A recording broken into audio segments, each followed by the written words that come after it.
Okay guys, so today I'm going to show you how to make this card. So if you purchased the kit on our website, it comes with everything that you need to make this card, including the envelope for you to mail it out. And I am going to show you how to make it. A lot of our cards are fairly simple to do, and you'll notice when you get it in the mail, it'll have our YouTube channel in there.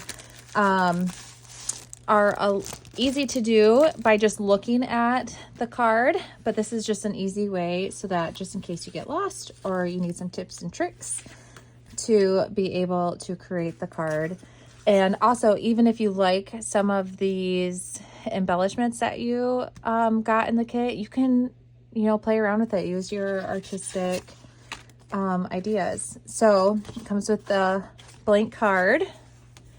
The only thing that you would need in this one that isn't included is going to be the distressed ink. So you can see that I distressed the outside of the actual card, and then I also distressed the cardboard. And for that distress, I used the vintage photo color for that. So that's the only thing.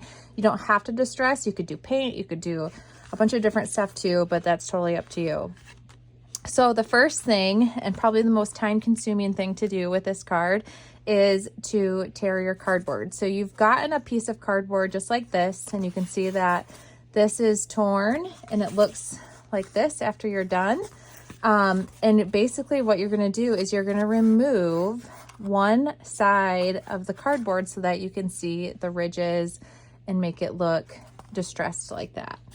So your kit comes with a blank piece of cardboard, and that can be kind of challenging to do this depending on how thick your sheet is of cardboard. I like to find like the cheaper cardboard for this, but it just kind of depends on what I have, because you can see the ridges in there, and you're just going to be pulling one of the sheets off, one of the sides off, just like that, and ripping it off kind of just random. It'll just kind of rip for you. Sometimes I'll use my weeding tool or something just to kind of get a lot of that off. But you're just gonna kind of randomly start pulling it to get the distressed look that you're going for.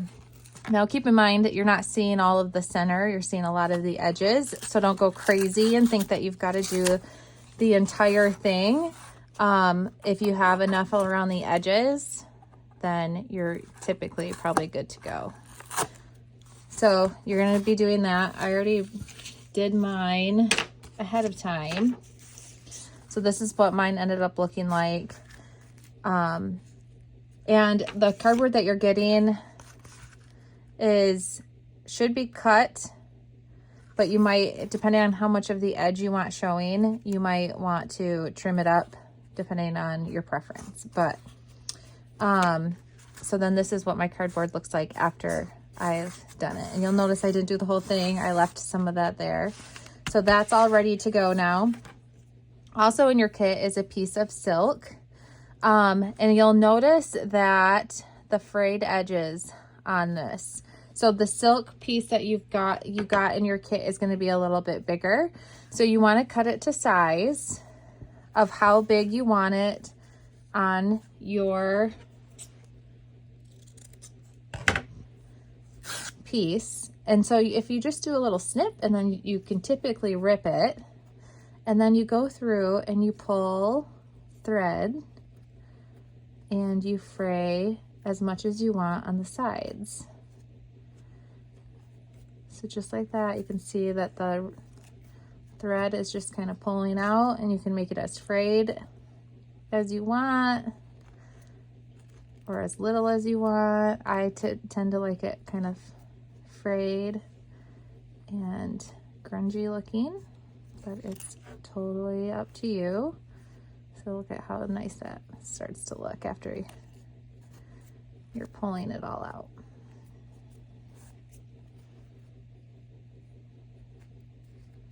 And sometimes I'll even leave some of the phrase on there.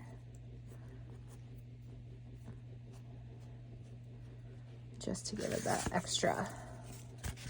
Gonna get rid of all my strings here. So then I always use 3-in-1 glue. It dries pretty fast.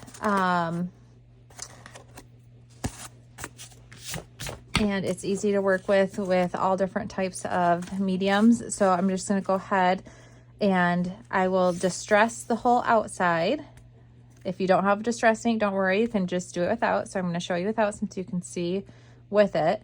And then now that I have my fabric done, I'm just gonna go ahead and look to see. And I actually think that I want that a little bit smaller, or I cut off this piece. We could probably use this piece too.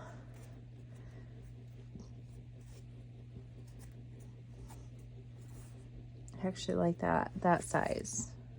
Do I want the shiny side or the more matted side? I think shiny side. And I'm just gonna take off that edge there.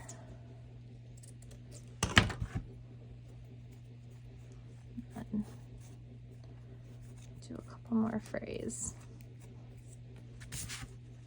Making a mess. Okay. All right, so I wanted a little bit smaller, and I like that edge on the bottom because you're gonna see some of that over here. And then I'm just gonna go ahead and glue that down. And I'm not gonna actually do this because I wanna save these supplies for the kit.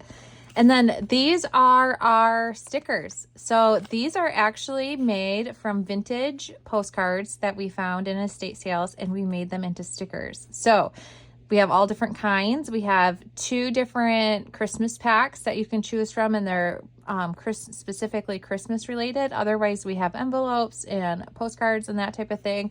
But for this card, I chose this one, and it's so easy. You just peel off the back, and the adhesive is really nice on these. And then you're just gonna go ahead and stick it down.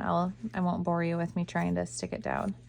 So then once you have that stuck down, then you take your 3-in-1 or hot glue and put on your flower. And it's as simple as that, guys. And then I would love to see like what you come up with. So post your pictures in the comments and let me know if you have any questions when you get to making it. But again, it's totally easy to do. And then it also comes with your envelope so that you can mail it.